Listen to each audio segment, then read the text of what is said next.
sama. Kalau nama gue sama Lex Peter, sama nama gue biasa dikenal Young Lex. Oke. Kalau kalian lihat itu Young Lex, itulah brandnya, bukan Yox. Oke, itu dulu. Gue pengen ngomongin soal visi dan kreativitas. Sebelum gue mulai jauh bisnis yang gue mulai sekarang, ada visi dulu. Oke, itu sangat bagus untuk memulai sesuatu yang besar. Gue di posisi yang mustahil untuk memulai apapun karena gue lulus SMA, tidak punya modal untuk mulai usaha, nggak punya uang untuk mengajukan kuliah.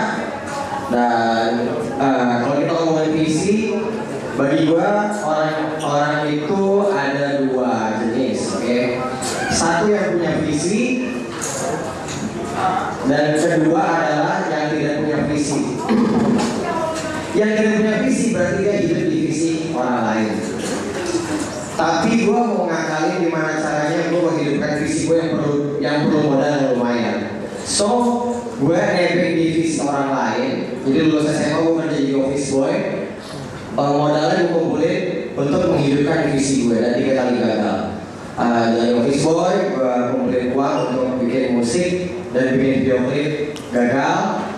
Kedua gue kerja di suatu perusahaan di bioskop untuk kumpulin duit dan bikin video klip, gagal. Dan yang ketiga, karena nyokap gue bisa masak dan masakannya enak, gue dagang lontong sayur di depan rumah sama temen SMA gue, Rocky namanya. Dan modal yang terkumpul itu untuk bikin video klip, waktu itu ini bayar gue judulnya yang lumayan viral di acara Shuffle. Jadi kalau gue gak punya visi, gue gak bisa sampai sekarang. Posisi gue waktu itu adalah 2010. Gue bisa bilang tuh gue di ujung-ujungan. Kalau gue gak fight, gue gini-gini aja gitu. Dan mulai dari situ gue lulus SMA. Gue gak ngerokok SMA, terus gue stres, gue gak mau kerja karena gue gak mau kerja. Dan gue ngerokok di depan rumah gue, temen gue Rocky lewat. Dia naik motor RX.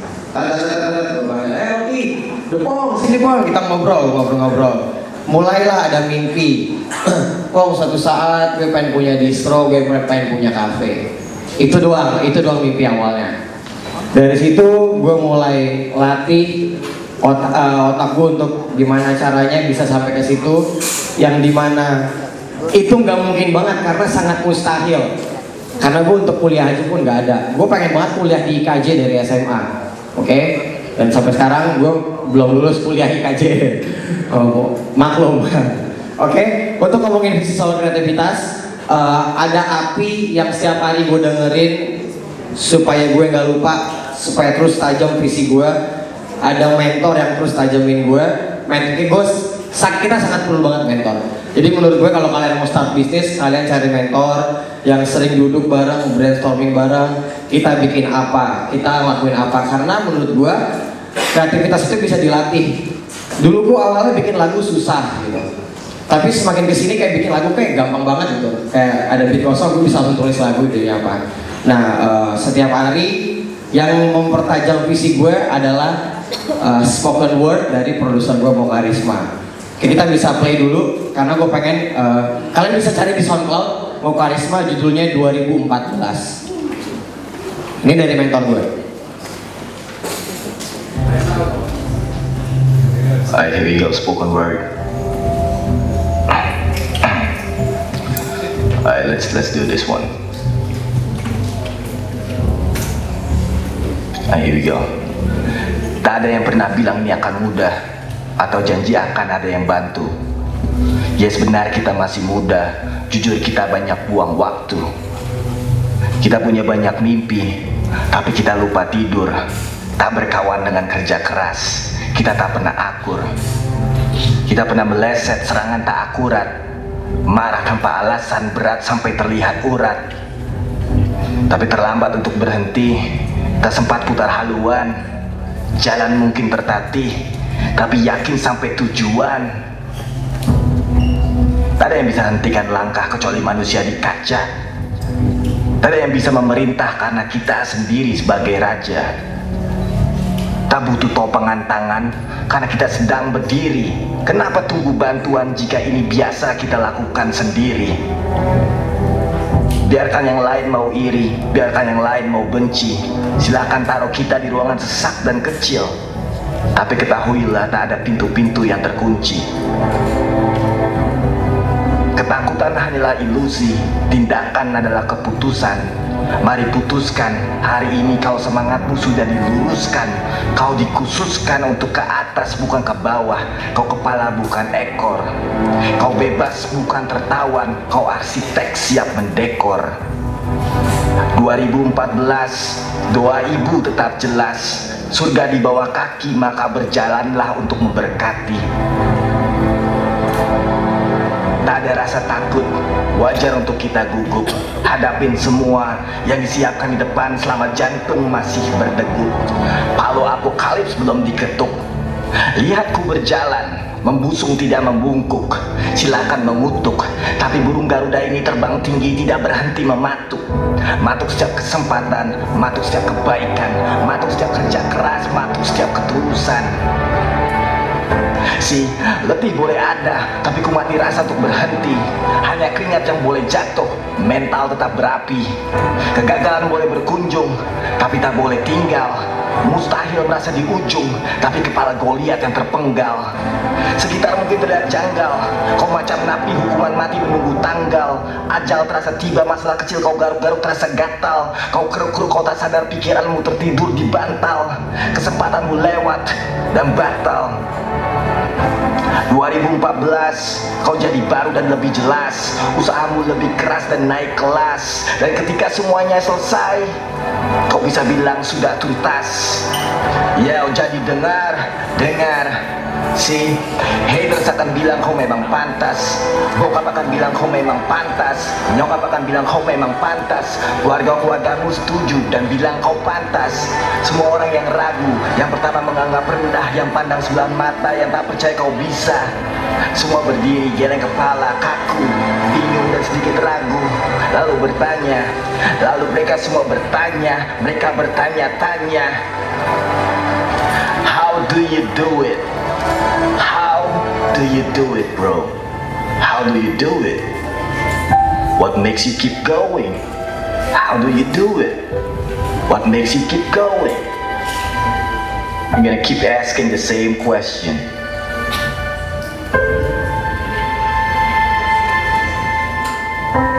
This is MOC, Mo Charisma. Just trying something new, bro. Peace. Oke. Jadi bagi gue ini adalah bensin yang setiap hari gue dengar ketika gue bangun tidur. Yang setiap kali gue jadiin pacuan. Oke, hari ini gue harus ngapain? Oke, hari ini gue ngelakuin apa? Satu hari ada 24 jam. Kita tidur 8 jam, ada yang 6 jam, ada yang 5 jam. Ada berapa jam yang lo sisihin untuk ngebangun visi lo itu gitu. Setiap hari gue bangun tidur, sebelum tidur gue mikir gue besok harus ngapain. Karena gue di posisi yang, karena gue gak punya modal, jadi niat gue yang kalau orang punya modal 100, niat gue harus 10 kali lipat dari orang yang punya modal. That's it.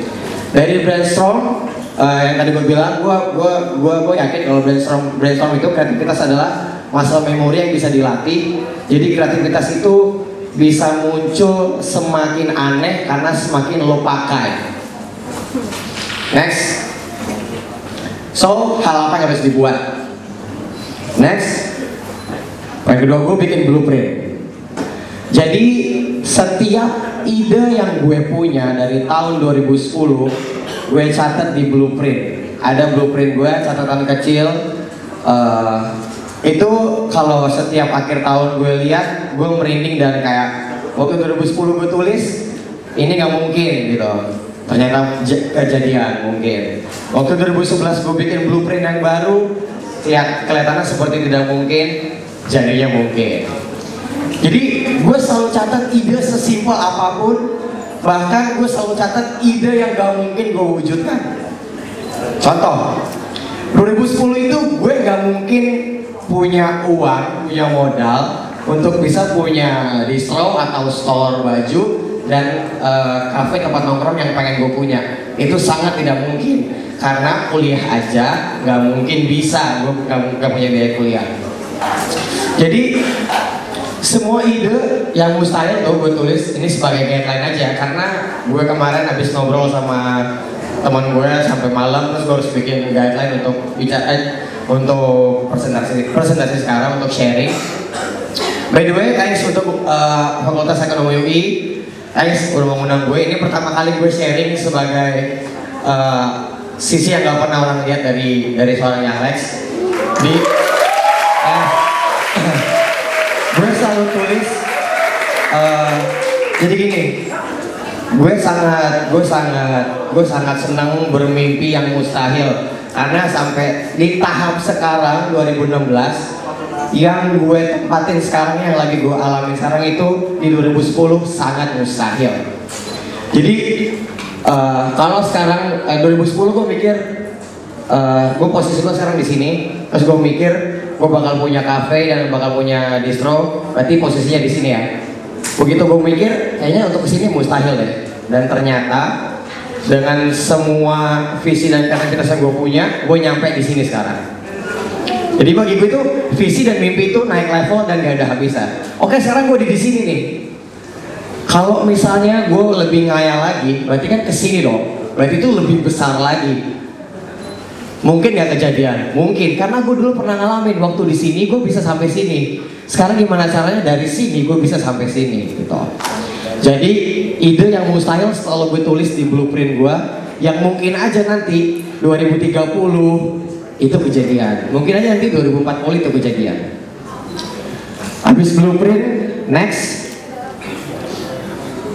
gue bikin riset, terus ide bisnis apa yang bagus untuk sekarang dan juga masa depan. Oke, jadi ini pola pikir gue gak kuliah bisnis, tapi gue coba mikir aja. Bagi gue itu bisnis yang bertanda dulu sampai sekarang tuh makanan, pakaian, apotek, hiburan. Itu menurut gue ya, nggak tahu salah atau benar ya. Apotek itu ya obat-obatan lah, karena setiap orang pasti beli obat. Nah, terus abis gue bikin ini, gue cari yang paling dekat sama gue itu apa, yang paling enak kalau gue mulai dan gue jalanin yang gak boring dan sesuai dengan Young Lex itu apa? Oke, pakaian. Setelah di pakaian, next kita masuk ke eksekusi. Oke, ini pasti kalian pasti panik, kalian lebih jago lah karena kalian kuliahnya kan. Gue start ngumpulin modal. Ngumpulin modal, jadi gue mulailah karir sebagai rapper di 2011 awal. Gue kumpulin modal. Modal itu bagi gue, terkenal itu adalah modal. Ingat, karena era sekarang kalau lo pay promote yang punya bisnis online, kalau lo posting satu postingan di Instagram, kalau ngepost di Instagram gue rate-nya 5-6 juta. Jadi kalian bayangin kalau gue punya bisnis sendiri dan gue punya banyak follower, gue promo bisa gratis. Kalau gue 10 postingan harusnya bayar 50 juta sampai 60 juta, tapi gue post, gue gratis. Jadi gue gak ada biaya promo. Kedua, di self branding. Jadi brand itu namanya Yox, tapi Yox itu that's not the brand. Brand itu adalah Young Lex.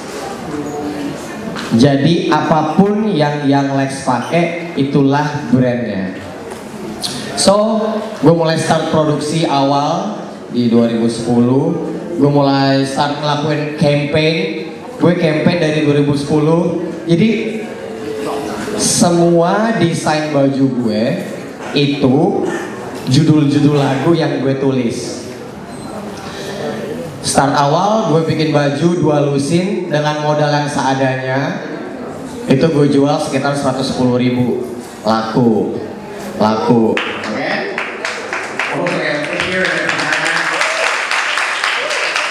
Itu sekitar 2012 dan 2013 akhir. 110.000. So, gue mau game up, gue mau ngelakuin hal gila di 2014 awal. Ketika gue mulai start Yox di desain yang lebih serius, dengan follower Twitter kayak Instagram 16.000, gue bikin 2 desain baju, 1 desain 60 piece. Ya gue gila lah, karena gue berpikir mana mungkin harus ini laku gue jual harga baju gue 250.000. Kenapa harga 250.000? Karena gue sebagai musisi gue ngerasa gini, men, jualan baju bukan berbicara tentang bahan dan desain, tapi di situ ada ide yang lo tuangin, tapi di situ ada brand yang gue bangun dari awal, bikin video klip, gue manggung, itu worth it untuk dibayar dan dalam satu desain baju. So, gue gila, gue bikin aja baju 250.000. Dua desain, satu desain 60 piece, kita 5 lusin. Dalam waktu 3 minggu, sold out. Terus gue pikir, men, gue pulang gue cuma 200.000, gue bikin segini. So, masalah selanjutnya adalah modal. Gue butuh modal yang besar untuk, karena gue yakin kalau semakin banyak pilihan clothing lain gue, pasti penjualannya semakin meningkat. Ini berhubungan sama musik ya, karena untuk bertahan di industri musik ini, cara yang gue lakuin salah satunya adalah dengan membuat merchandise gue. Dan di era digital sekarang, dulu gue bikin video klip itu memang metodologi cuma upload karena salah satu wadahnya cuma di YouTube. Tapi ternyata begitu kita tahu YouTube bisa dimonetize, itu sangat membantu sekali di pengumpulan modal untuk bikin clothing ini. Yang dimana sekarang pendapatan manggung gue sebulan jauh lebih besar daripada pendapatan si Yosi selama sebulan. So itu sangat membantu banget di awal-awal pas di musiknya. Gue bikin video klip. Bagi gue bikin video klip itu dan bikin lagu itu adalah self branding termurah tanpa promosi karena gue sendiri untuk melakukannya. Di setiap lagu, di setiap video klip gue pakai baju gue. Dan habis keluarin video klip yang ada desain baju barunya, bajunya selalu sold out. Jadi kalau kita itu bisnisnya, oke, budget satu video klip 20 juta. Budget bikin baju berapa sekian desain 20 juta juga. 20 juta ini ibaratnya itu biaya promosi, tapi nanti si 20 juta video klip ini bakal ngasih duit juga dari YouTube. Dia bakal membayar diri sendiri. So 20 juta yang gue keluarin untuk bikin video klip itu akan menolong penjualan baju dari yang modal 20 juta bisa jadi 100 juta. Jadi kreatif itu gue gak belajar ekonomi, cuma gue belajar untuk latih kreativitas gue. Dimana caranya gue bertahan dari ujung jurang, yang dimana kalau gue gak sempat, gue bakal jadi yang gitu aja. Anak lulus SMA, tinggal tiga, gak punya masa depan. So, gue fight, gue self branding, dan gue jualan. Thanks banget di era sekarang yang jualan gak perlu pakai toko. Dimana di era online ini, gue mulai dari Twitter. Gue mulai start pengiriman barang. Di start awal bisnis gue, nyokap gue bantu di JNT, besoknya gue harus manggung dan kuliah. Terus itu seru banget untuk jalannya dari start dari nolnya gue jalan terus dieksekusi ya, produksi promosi without investor. Tapi gue ngerasa gak cukup sampai sini, gue butuh uang yang lebih untuk perbuat si Yosi ini akhirnya ketemu investor dan ujungnya adalah si Yosi ini start dari awal mulai belum pernah rugi. Jadi bikin desain laku ya, sebenarnya itu ruginya dan capeknya itu ada di Alexa waktu bikin video klip ketika manggung gak ada yang nonton, ketika belum terkenal, itulah kerugiannya. Dan sekarang setiap brand yang keluar, baju desain keluar itu selalu sold out. Ketika ketemu investor, gue merasa oke, akhirnya gue bisa perluas si Yosi ini. Dan puji Tuhan sekarang baru 5 hari yang lalu, waktu gue baru balik dari Makassar, gue baru buka toko kelima di Makassar. Toko pertama ada di Tebet, toko kedua ada di Bekasi, toko ketiga Bintaro, 4 Jogja, 5 Makassar, kemudian gue pengen buka di Bali. So, sharing dari gue adalah gue start di posisi yang gak mungkin berhasil memulai suatu bisnis karena gue gak punya modal dan gue gak punya ilmunya. Tapi bagi gue modal yang gue punya adalah niat, dimana yang niat gue itu bisa ngalahin orang yang punya modal dan punya ilmunya. Bagi gue sih, oke? So, buat kalian, please kalau misalnya banyak yang remehin di awal, banyak yang bilang mustahil, biarin aja, karena mereka gak bakal percaya sampai lo lakuin. By the way, gue mulai di umur 18 tahun. Sekarang gue masih 24 tahun. Masih banyak ide-ide yang gila, ide-ide yang mustahil gue pikirin. Kayak sampai karena gue orang Batak Ambon, gue pengen punya stadion di Ambon yang bisa ada bahasa musiknya, stadion yang ada mall yang bisa nonton bola, yang ada di Medan. Kayak sampai gue pengen bikin kayak Purwacaraka versi hip hopnya. Banyak banget ide yang gue tulis ya, oke mungkin sekarang usaha tapi tetap gue simpan gak gue buang karena bagi gue itu mahal banget. So next masalah. Ya ini awal itu masalah ya. Nah itu waktu gue jual bajunya 110.000 itu didatangkan kawan di kamar gue bawa foto gitu. Yang atasnya itu 110.000, yang bawahnya itu yang sekarang yang harganya 2,5, yang paling murah 200.000. Dan gue gak pernah diskon baju gue. Gue gak pernah diskon baju gue dari awal sampai kiamat harganya terus gitu. Mungkin naik karena sekali gue bikin diskon, orang bakal cari diskonnya. So, balik lagi ke self branding. Ceritanya si Jawa tadi, sebelum gue akhirin, si Kanye West ini sangat jenius ya. Gue gila ya, maksudnya sepatu yang dia bikin, bahan produksinya cuma 500.000, dijual retailnya 3 jutaan, tapi kenapa di pasaran harganya bisa 24 juta? Itu karena dia self branding dia adalah dia Kanye West. Nah, karena dia di tahap itu, gue coba gue coba baju pasangan, gue aman. Ya akhirnya di lapangannya setiap desain baju yang gue bikin selalu jadi ini. Gue desain baju, setiap baju gue namain. Misalnya kalau saya pakai white, gue desain 200 piece, gue desain habis. Habis itu demandnya tinggi. Wah mau diproduksi ulang, gue keep. Gue produksi yang baru. Kalau beli ini aja. Tuh kan, yang baru udah habis, yang ini gue karena udah terlalu lama nungguin yang kayak white. Begitu rilis, 200 piece 3 hari habis. Jadi strategi yang gue pakai itu gue jaga demand tinggi, jadi nungguin barangnya. So dalam sebulan Yox bisa jual 2 sampai 3.000 baju all over Indonesia. Yang ada minimum 200.000. Maksud gue kalau bayangin tarik ke belakang lagi, mulai dari Samuel Alexander yang lulus SMA, yang mau mulai gila-gilanya, mau punya usaha baju, bagi gue sih sekarang kayak gila ya, itu usaha banget. Mudah-mudahan bisa jadi sebut kalian untuk start bisnis juga, dan jangan takut untuk memulai gitu ya. Maksudnya rather lo mati di medan perang, lo gagal coba daripada lo mati sambil tidur lo nggak coba, itu misalnya lebih luar biasa.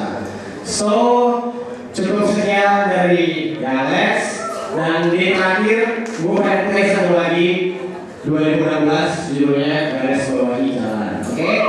Jangan lupa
masalah.